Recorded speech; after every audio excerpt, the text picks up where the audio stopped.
Gilbert Buensuceso Jr. Nurse ako by profession. 2 years ako nag-work sa Makati Med as a employee. Kumikita lang ako ng 460 a day. 8 hours ako nag-work. Kumbaga hindi ko nasusuporta na maayos ang sarili ko. 4-year course ko, tinapos ko ng 10 taon. Bali, nag-stop kasi ako nung 4th year college ako. So, napag-isipan ko nang magnegosyo na rin. Nagtayo kami ng shop. Then, after 3 years nag-operate, ayun, medyo bumagsak. 20 years old ako nung nakagraduate ako. So, that time, super excited ako eh. Marami akong plano nung time na yon. Gusto kong mga ibang bansa, gusto kong magnegosyo. Halos lahat ng opportunity sinusunggaban ko. So before, nag-work ako sa Laos Group, under Ford brand naman sa Pampanga, as sales executive. Siyempre, sa pagiging employed, dumadating din sa time na nakapagod din, diba? So sabi ko, kumikita rin naman ako ng okay lang, sakto lang, pero pag kinumpit mo at the end of the day, napapalol pa nga yung nanay ko, nanghingi pa ako, diba?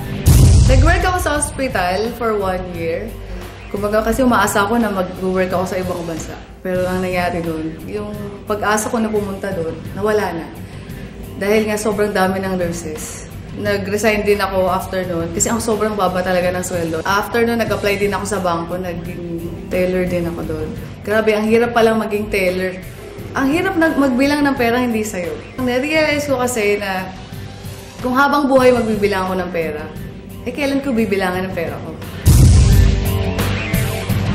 I graduated from the Ateneo de Manila University last 2010. And after graduation, nag-work ako sa Singapore for 1 year. Nagbakasyon ako sa Pilipinas noong May 2011. Then na-introduce sa akin yung Royal Business Club.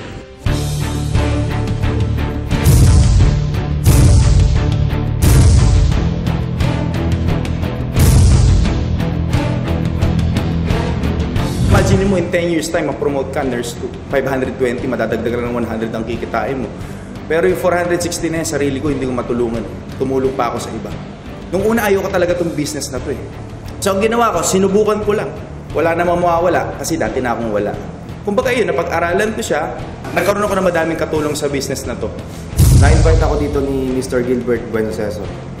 Yan, kumbaga sa kanya nag-umpisa yung grupo namin sa totoo lang. So birthday niya noon, in-invite niya ako na umattend lang. Kauwi niya galing airport ng Bangkok, dumiretso agad siya sa birthday ko. Doon ko na-meet yung mga ibang members ng Royal. May mga naka-Porsche, may mga nakagat ng sasakyan. Kumbaga nagulat siya na dati hindi ko naman nakakasama ang mga taong to. Natuwa ako, kumbaga talagang doon ko nakita na masaya din sa negosyong to. So nung pagpunta niya nung birthday ko, kumbaga kanya-kanyang kwentuhan sa mga success na istorya nila. So doon na-motivate din si Jong. Nagkataon lang na dumating tong Royal hanggang sa, ayun, subok-subok lang. Si Kim, yung first member ko talaga eh. 20 years old ako nung nakagraduate ako. Same year din nung na-introduce sa akin yung Royal. Nakakatuwa naman kasi sa ganung edad niya, nakita niya ng potential ng negosyo, tsaka medyo nag-isip negosyante na rin talaga. So yun, nag-decide siya mag-join hanggang sa, ayun, pinagtulong-tulungan namin. So kumbaga right timing lang din ang nangyari eh. And then sabi ko, opportunity yun eh. So ang opportunity kasi hindi yan pinapalampas. Yung pinsan ko, si Katrina, so sabi ko sa kanya noon, magte-test drive ako ng sakyan. Kasi nag-work siya noon sa car company. Sabi niya magte-test drive siya ng Ford Fiesta. Tapos nun, nag-stop lang siya sa isang coffee shop. Isang kanto pa lang ang dumadaan, pinarada ko na. Then kinausap ko siya. Tapos pinresent niya sa akin yung business. Nung time na yun, nakita ko hindi talaga siya interesado eh. Tinry ko lang. At maganda rin kasi doon, nakita ko rin yung support naman din ni Jong. Kumbaga, consistent follow-up. Si Girlie Joy naman, nakilala ko siya dahil sa isang kaibigan din. Kinulit niya ako na pakinggan lang yung negosyo. Noong mga time na yun, parang wala rin akong maisip kung ano pang pwede kong itagda. Parang makaipon din. Si Jello naman, na-meet namin siya dun sa Balanga, dun sa pinagpaplanuhan namin na kuhanin ng office. Then nakausap namin yung mother niya. My mother has a commercial building. Then pinapa-rent niya yun. So ni-rent nila. And then at the same time, yung mother ko, shinare sa akin. Nakakatuwa kasi yung mother niya nagulat sa amin kasi ang babata namin, pumaparada kami, tigi-tigi sa mga sakyan doon. So medyo, siguro natuwa dahil nga medyo bata pa kung mga gano'n na-achieve. So pinakausap niya sa amin yung anak niya. Kahit medyo well-off naman yung family namin. Pero nung na-introduce sa akin ng Royal Business Club, nakita ko to na napakagandang opportunity. Sabi ko, opportunity for myself. Na kahit sa akin lang na hindi ako maasa sa magulang ko, meron akong mararating.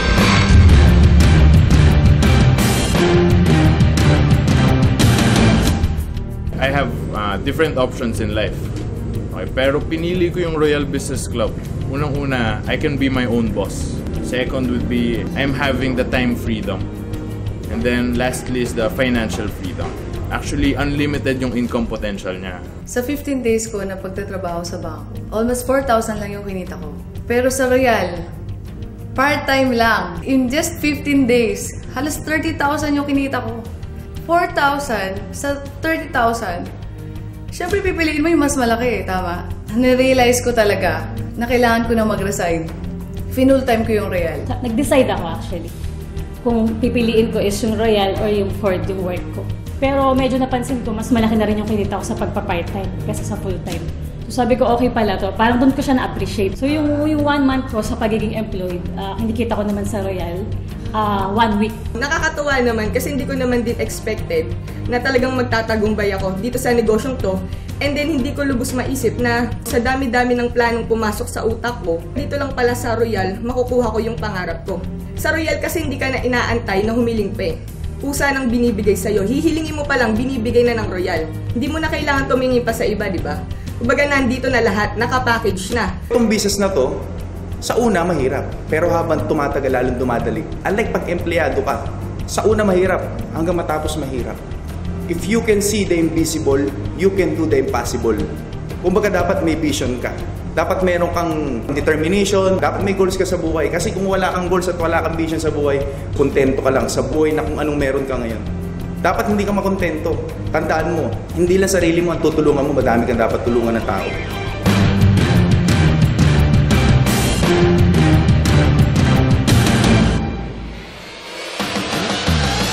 Dito ko nakakita na di mo naman talaga kailangan maging magaling. Noong una parang subok-subok lang talaga. Sinubukan ko lang kasi bagong din yan. Di ko siya linya talaga. So try lang hanggang sa... ginusto ko lang naman siyang gawin. So minahal ko na yung trabaho ko. Ngayon, after 7 months, ito, kumaga, di ko na-expect na ito na maging resulta. Dahil na siya nakuha ko na siya pinapangarap kong sakyan. Mitsubishi Montero, 2011 model, di ba? So kumbaga masarap sa pakiramdam eh.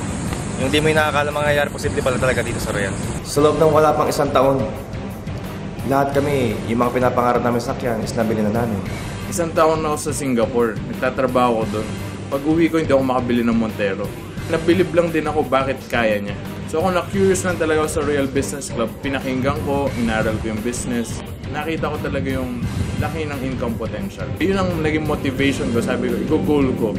In 7 months or 6 months, kaya ko rin maglabas ng sasakyan. Yun nga lang, hindi Montero kinuha ko eh. After 6 months, I got my brand new Mitsubishi Strada. Sa loob ng 1 taon na pagpapursige ko naman din dito sa Royal, nakakatuwa kasi nakuha ko na rin yung first million ko. Dito ko rin naman nakuha yung first car ko.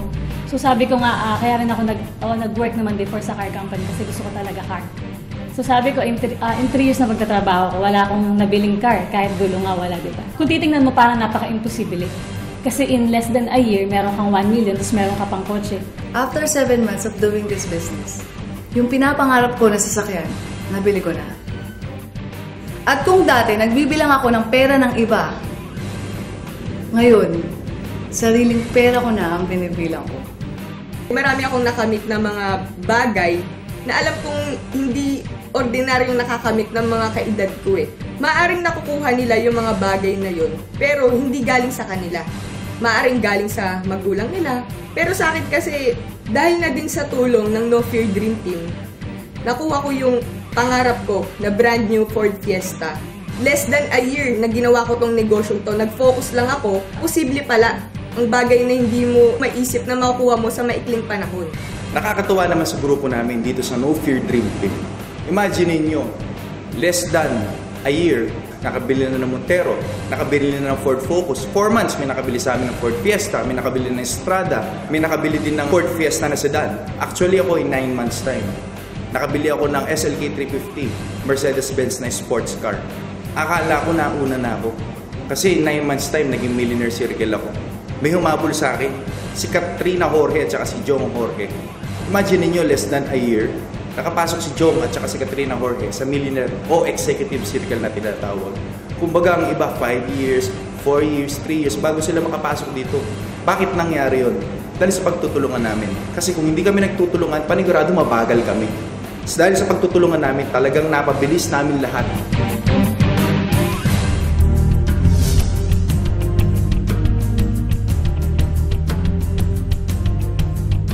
Nagpapasalamat ako sa No Fear Dream Team.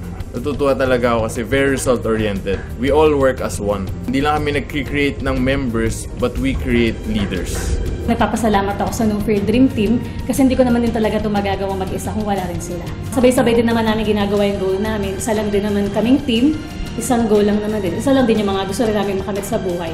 So pinagtutulungan din namin yun para din naman makuha din namin siya. Kung kailangan namin ng isa't isa, hindi na namin kailangang humiling pa eh. Kasi kusa na silang tumutulong. So dito kasi may unity kami. Kumbaga, through thick and thin, nandyan ang kagrupo namin.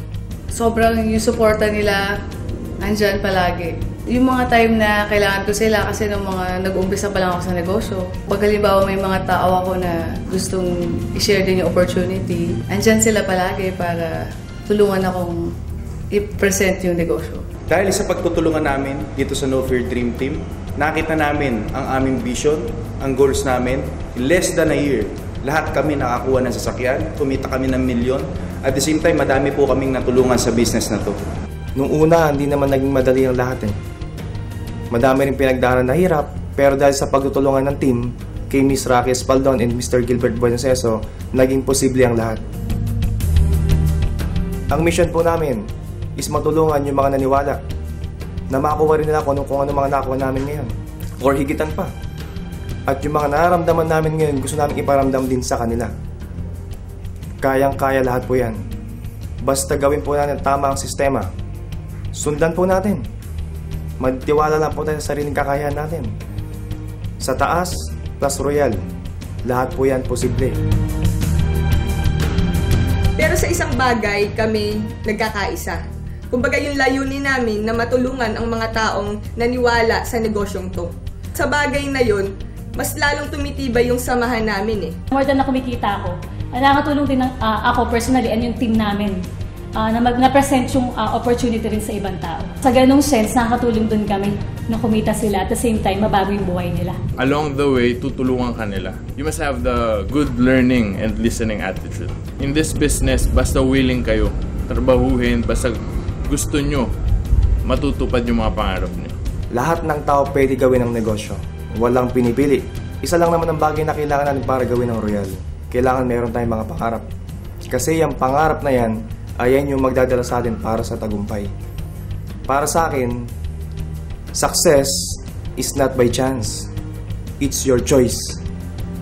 Naniniwala po ako na ang pagkakataon na yan ay ngayon na.